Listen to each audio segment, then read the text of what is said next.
Lesson 87 870 सवाल। हम 1000 के नज़दीक पहुंचने ही वाले हैं धीरे धीरे। तो पहला प्रश्न है, वरुण ग्रह की खोज किसने और कब की? है ना, आसान सा सवाल है। ठीक है, इसका जवाब है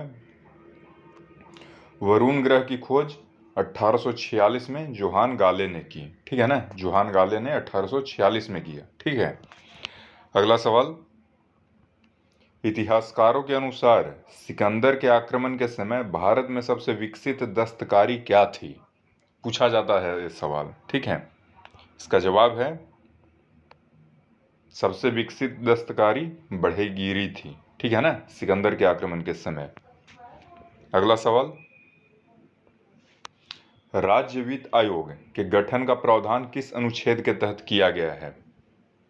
इसका जवाब है 243 झ के तहत राज्य वित्त आयोग के गठन का प्रावधान किया गया है। ठीक है, 243 झ।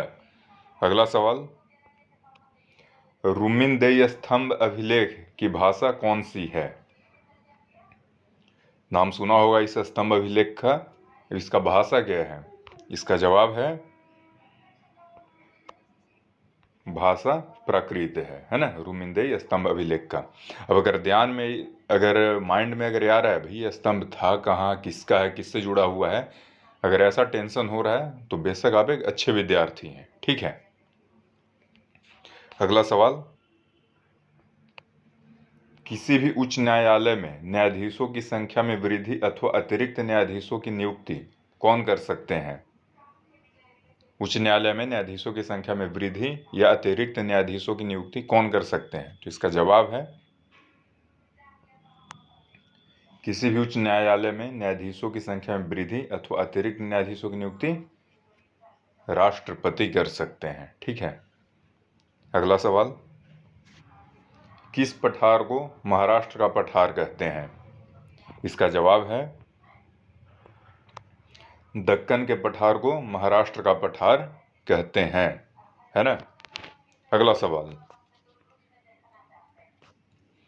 सेमीकंडक्टर लेबोरेटरी कहाँ स्थित है?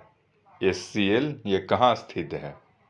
अब सेमीकंडक्टर क्या होता है ना, ये अलग चीज़ है, इसके बारे में भी बताया जा रहा है, बताया जाएगा। ठीक है,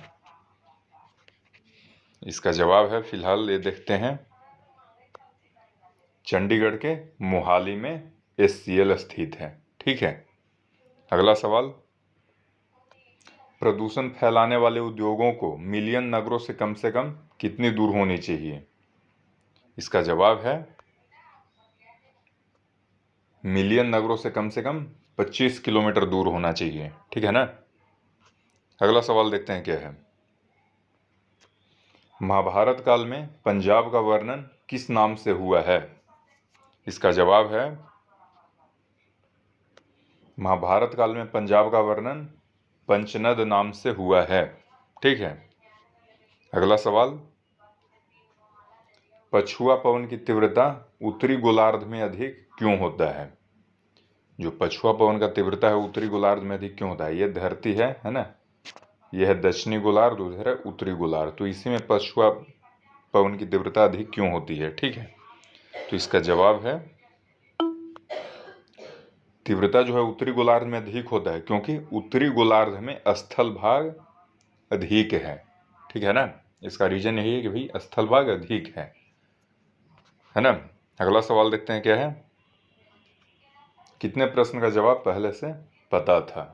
अच्छा, इसमें जितना भी प्रश्न आया हुआ है वो, अब जैसे रुमिनदेई स्तंभ अभिलेख की भाषा क्या है, तो भाषा तो चलिए इसमें बता दिया गया, लेकिन इससे और भी जो रिलेटेड चीज़ है वो या तो आप खुद से सर्च कीजिए, है ना, हालांकि इसमें भी एक्सप्लेन किया जाएगा, एक्सप्लेन हो सकता है वो चीज़, स्तंभ जो अभिलेख है वो किसका है, कब खोजा गया, किसने खोजा, तो ये सारा चीज़ सवाल पूछा जाएगा। इसके लिए तो आप डाउट में रहिए नहीं, सारा चीज़ कुछ भी छोड़ा नहीं जाएगा, लेकिन तब तक आप खुद से भी उसे देख सकते हैं। ठीक है,